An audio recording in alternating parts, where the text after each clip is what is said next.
I stand in my childhood home, a stranger after 8 years of silence. The gold pendant at my throat trembles against my skin as I take in the familiar Christmas decorations, the smell of pine mixed with roasting turkey. Nothing has changed: the same china cabinet, the same family photos on the mantel where Merrick and Clayton's faces dominate. The dining room table stretches before me like a battlefield. It's time we discuss the future of more manufacturing, my father announces, raising his glass. His voice carries the same authoritative tone that echoed through my childhood. As I approach retirement, I've made decisions about the company's leadership.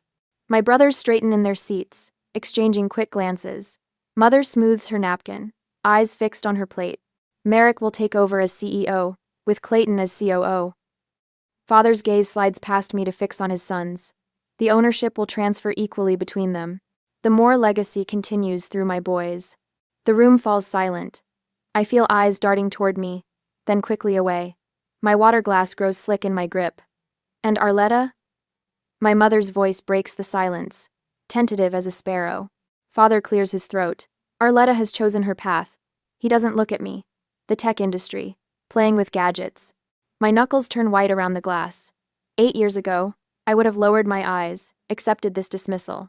8 years and billions of dollars later, I find myself surprisingly calm. Understood, I say, voice steady. Father nods, satisfied with my apparent submission. My mind flashes back to the day I graduated with honors in computer science. Standing in this same dining room, diploma in hand, explaining my startup concept.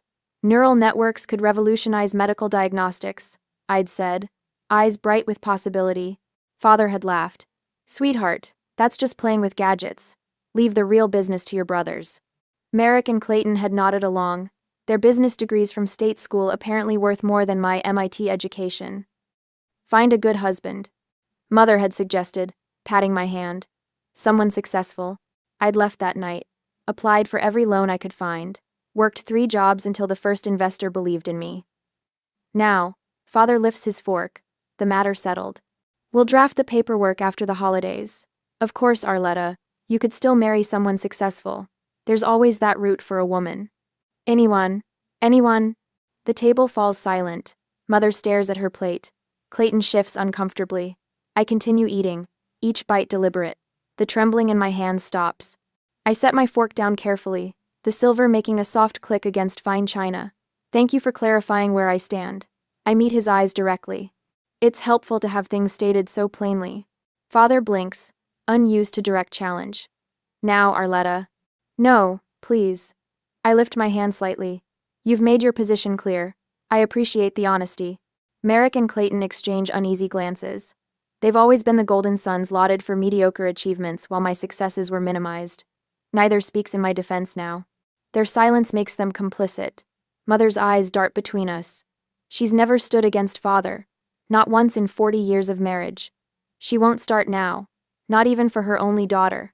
I realize, sitting at this table surrounded by family yet utterly alone, that my worth has always been measured differently.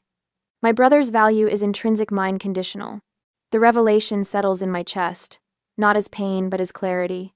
Father continues discussing the transition plans, the company I helped modernize during college summers, the company whose outdated manufacturing processes I could revolutionize, the company that will never be mine. I take another sip of water, my reflection distorted in the crystal. Tomorrow, everything will change. Tonight, I let them believe they still hold all the power. The game pieces are set.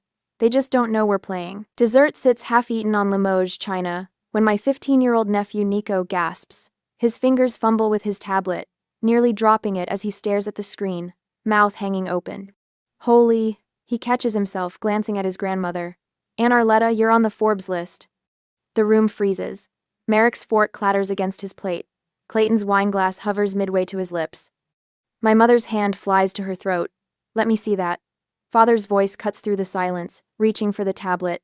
Nico turns it toward the table instead. My face stares back at us, alongside the number that has just detonated our Christmas dinner. $2.8 billion. Neuromedicines acquired for $4.5 billion. Father reads aloud, his voice hollow. Revolutionary neural network technology expected to transform neurological diagnostics worldwide. 8 years of struggle, compressed into a headline they can finally understand. Well, Mother smooths her napkin. This is unexpected. We need to talk. Father pushes back from the table. In the living room, now. I follow him, wine glass in hand. Mother hurries after us while my brothers exchange glances that speak volumes. The living room walls showcase decades of family portraits. Merrick's graduation, Clayton's wedding, my brother's flanking father at hunting trips and industry events. My absence in these photos never felt so deliberate. Father remains standing while I take a seat on the sofa, power dynamics unchanged since childhood. How long were you planning to keep this from us? His voice shakes, not with pride but accusation. I wasn't hiding anything. I sip my wine. The acquisition was announced 3 months ago. You could have called. Mother perches on the edge of an armchair, looking smaller than I remember. Like you called me? The words escape before I can soften them. Father's jaw tightens. I never thought you'd actually succeed with that computer nonsense. I was protecting you from disappointment. The truth at last, after years of "it's just a phase and leave the business to your brothers." Merrick clears his throat from the doorway. I should have told you. Arletta came to me for seed money, back when she started. I turned her down because Dad said we shouldn't encourage unrealistic dreams. My chest constricts. You knew how much I needed that loan. Your brother was following my advice. Father interjects. What about my letters? I ask Mother. I wrote every Christmas for 3 years. Brote. Her eyes drop to her lap. Gordon thought it best not to respond until you came to your senses. I intercepted them, she whispers. I'm sorry, Arletta. The betrayal burns fresh, even after all these years. 3 layers of rejection from father, brother, mother, each one cutting deeper than the last. Your success must be exaggerated. Father says, waving dismissively. These tech valuations are smoke and mirrors. They'll revise that number down within months. Father says, waving dismissively. Clayton joins us, hands in his pockets. Dad's right, these tech bubbles burst all the time. Actually, Merrick jumps in, his tone suddenly warm. We always knew you had potential, Arletta. Remember when I helped you with your computer class in high school? I stare at him. You copied my homework and got us both detention. I've been telling everyone how proud we are of you, Mother says, rewriting history before my eyes. I knew you'd do well, just not this well. Father nods, pivoting smoothly. The more drive for success. You got that from me, you know. The audacity steals my breath. 8 years of silence transformed into a lifetime of imagined support. Remember how I encouraged your college applications? Mother asks, eyes bright with invented memories. And I always said technology was the future, Father adds. Their desperate scramble to claim credit for my success should be laughable, but something in me still yearns for their approval. That small, wounded part of me that never stopped seeking validation nearly welcomes their revisionist history. For a moment, I'm tempted to accept this false narrative, if it means finally being embraced as family. My phone vibrates with a text. Miss Dobbins, my high school computer science teacher, just saw the Forbes article. I always knew you'd change the world, Arletta. So proud of the girl who stayed after class to learn Python when everyone else had gone home. The simple truth of her words washes over me like cool water. She saw me. She believed. No revisionist history needed. As I sit there watching my family scramble to rewrite our history, I wonder if I should correct their false narrative or simply let them believe what they wanted. Would setting the record straight bring healing, or would it only reopen old wounds that were better left closed? The answers don't come easily, but for the first time since arriving, I realize they're mine to determine, not theirs. The next day, after the article came out, I listen from the kitchen as my father's voice booms from his study. The door stands ajar, just enough for his words to carry clearly down the hallway. Yes, Charles, she finally made it. All that guidance I gave her about persistence paid off. My father laughs, the sound grating against my nerves. I always told her to think bigger. I grip the countertop, my knuckles whitening. 8 years of silence, and now he's rewriting our history to his brother, my uncle. The same uncle who once patted my head at graduation and said, "At least you're pretty enough to marry well." My phone buzzes for the 5th time today. Cousin Rachel wants funding for her skincare line. Aunt Patricia needs a small loan for her son's college tuition. The family tree suddenly remembers I exist, branches extending toward my wallet rather than my heart. Mrs. Moore? A woman's voice pulls me from my thoughts. The kitchen helper points to the landline. The Nebraska Chronicle is on the phone. They want to schedule an interview about raising a billionaire. A bitter laugh escapes my throat before I can contain it. The woman gives me a curious look. Tell them we're unavailable, I say, the word we tasting sour on my tongue. Later, alone in my childhood bedroom, I stare at the ceiling where glow-in-the-dark stars I placed when I was 12 still cling stubbornly. The memory washes over me like cold water. 3 jobs. The campus cafeteria at dawn, the library help desk between classes, and the 24-hour diner until midnight, my hands perpetually smelling of disinfectant and French fries. After father refused to pay for MIT, telling me computer science was wasting good money, I'd survived on determination and 4 hours of sleep. I remember crying silently in my dorm room, 3 years into my startup, when our first investor pulled out. The pitch deck scattered across my bed, red marked with rejections. That night, I'd nearly given up. Then came the email that changed everything. A father in Detroit, whose 8-year-old daughter had been misdiagnosed 3 times. My neural network caught what specialists had missed: a rare form of treatable epilepsy. You gave my daughter her life back, he'd written. I printed that email. Still carry the folded paper in my wallet, edges soft from handling. A soft knock interrupts my thoughts. I wipe away unexpected moisture from my eyes. Aunt Arletta? A small voice calls through the door. Can I come in? Lacey stands in the doorway, clutching a laptop to her chest. At 13, she has Merrick's height but none of his swagger.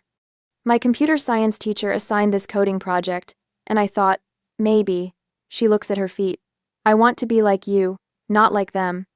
For the first time since arriving, my smile feels genuine, reaching my eyes as warmth spreads through my chest.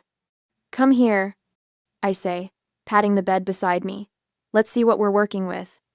Later, I find myself standing outside my father's wood-paneled home office. The space remains frozen in time. Agricultural equipment models displayed on shelves, awards from the Manufacturing Association hanging on walls, the scent of leather and Old Spice. Gordon sits behind his mahogany desk, reading glasses perched on his nose as he reviews papers. He looks smaller somehow, less intimidating than in my memories. You wanted to see me? I keep my voice neutral. He removes his glasses, rubbing the bridge of his nose. I've been thinking about what happened at dinner the other night. I wait, crossing my arms. I just wanted to protect you from failure, Arletta. His voice softens. The tech world is brutal. 9 out of 10 startups fail. I didn't want you to get hurt. The familiar justification ignites something inside me. Years of dismissal crystallizing into clarity. You weren't protecting me, I say, voice steady. You were silencing me.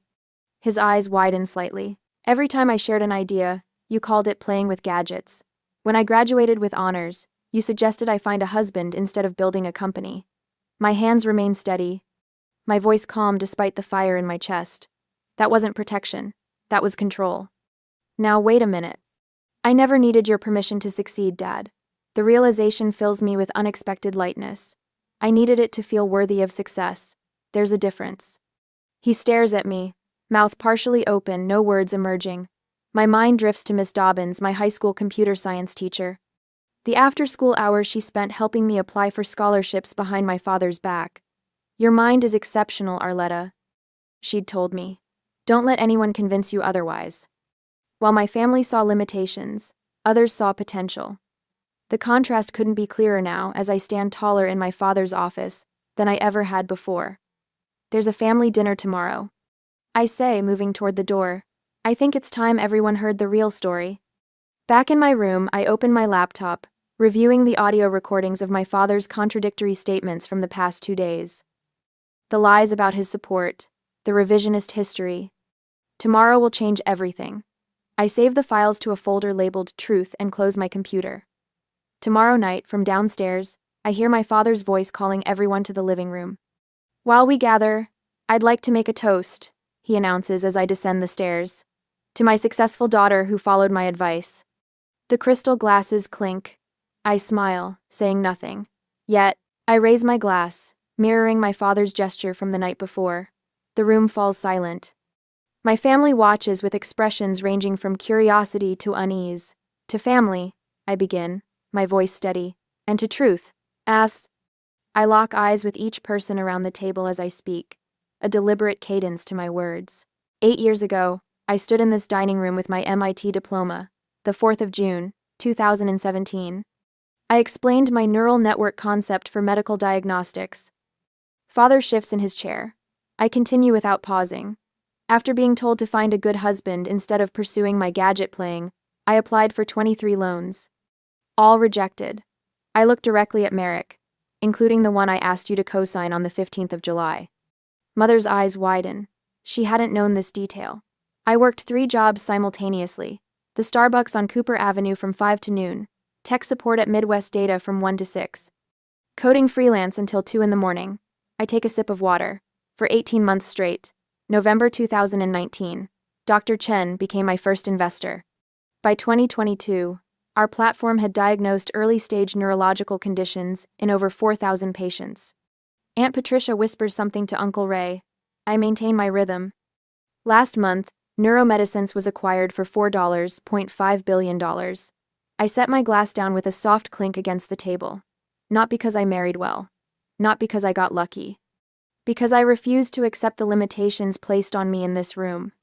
Father clears his throat, face flushed. Now, Arletta, I always believed in you, in my own way. Really? I ask, one eyebrow raised. You were just so young, he continues, voice strained. A woman in tech, I was protecting you from disappointment.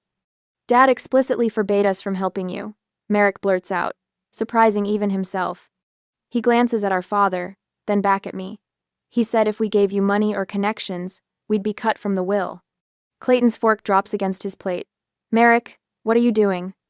Is that true? Mother turns to father, color draining from her face. I intercepted your letters because he told me to. She admits, looking at me with tears forming. He said letting you fail would teach you to appreciate family more. Aunt Patricia stands abruptly. Gordon, you told us Arletta refused your help. The room erupts in crossed accusations. Years of carefully maintained family mythology crumbling in real time. When Clayton suggests we simply move forward and forget the past, I hesitate. Should I accept this superficial peace for the sake of family harmony, or insist on genuine acknowledgement of the truth before any reconciliation could begin? My phone buzzes. Connor's name appears on the screen. My boyfriend of 3 years before I left Nebraska. The one who said my dreams were cute, but suggested I focus on realistic goals.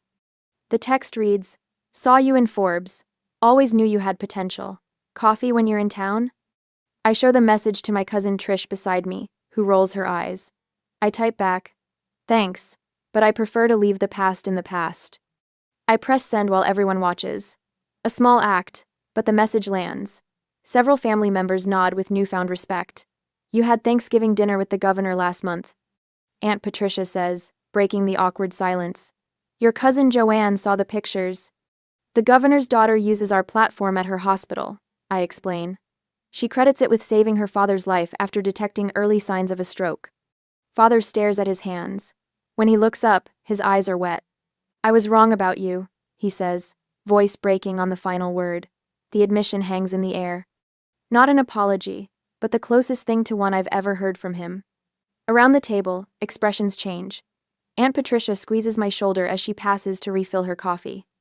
Uncle Ray asks thoughtful questions about my company. Cousins who barely acknowledged me yesterday now lean in when I speak. Maybe, I suggest, setting down my napkin, we should have a proper family meeting to discuss how we move forward from here. Father nods slowly. I think that would be appropriate. For the first time in 8 years, we might actually listen to each other. 2 weeks after the dinner confrontation, one Wednesday afternoon, Father leans forward across his mahogany desk, the same desk where he'd signed countless documents excluding me from the family legacy. The afternoon light catches the silver in his hair as he slides a folder toward me with the careful precision of a chess player. We've been thinking, he says, voice unnaturally bright. More manufacturing should reflect all the more children. I open the folder. Inside lies a mock-up of new company letterhead with Moore and Daughter Manufacturing emblazoned across the top in glossy navy text. My stomach tightens. We've already printed promotional materials, Merrick adds, pointing to a stack of brochures on the corner of the desk. The announcement goes out next week. Clayton clears his throat. The board thinks your profile could attract new investors. He shuffles his feet. The company could use a cash infusion. You've done well for yourself, Father says, his voice softening into the tone he once used when asking me to be reasonable about giving up my MIT scholarship. Imagine what your expertise and resources could do for the family business. I run my finger over the letterhead, feeling the raised text beneath my fingertip. After all these years of dismissal, they've finally found a use for me, my money, my reputation, my success they had no part in building. I appreciate the thought, I say, closing the folder with a soft click. Good, good. Father nods, his shoulders relaxing. We'll schedule the press conference for... I didn't say yes. My voice slices through his premature celebration. Father blinks, momentarily disoriented. But you said... I said I appreciated the thought, which I do. I stand, smoothing my skirt. It's a revealing one. The grandfather clock in the corner ticks heavily into the silence. Mother shifts in her chair by the window, her eyes darting between Father and me like a trapped bird. I've been doing some thinking too, I continue, about legacy and impact. I open my laptop, turning the screen toward them. The web page displays a professionally designed site with the More Innovation Fund at the top, underneath a banner of women in hard hats, lab coats, and business attire. What is this? Father leans forward, squinting. I'm creating a $10 million endowment for women in STEM and manufacturing, focusing specifically on Nebraska entrepreneurs. I scroll down to show the application portal. We're already accepting submissions for our first round of grants. Clayton's mouth opens and closes without sound. Merritt grips the edge of the desk. 10 million?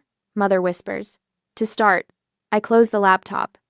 The companies these women build will change the landscape of American manufacturing. They'll create jobs, innovations, and entirely new markets. But the family business, Father begins, will remain exactly what it's always been. I meet his gaze steadily. Your legacy. I don't need your legacy, Father. I've built my own. The muscle in his jaw twitches, a familiar sign of mounting frustration. For the first time, I don't feel the automatic urge to placate him. Let's discuss this over dinner, Mother suggests, her voice thin with tension. We migrate to the dining room, that battlefield where Father first announced my disinheritance. The table stretches between us, polished to a high gleam that reflects the chandelier light. Crystal glasses catch and scatter rainbows across the tablecloth. Father carves the roast with short, forceful strokes.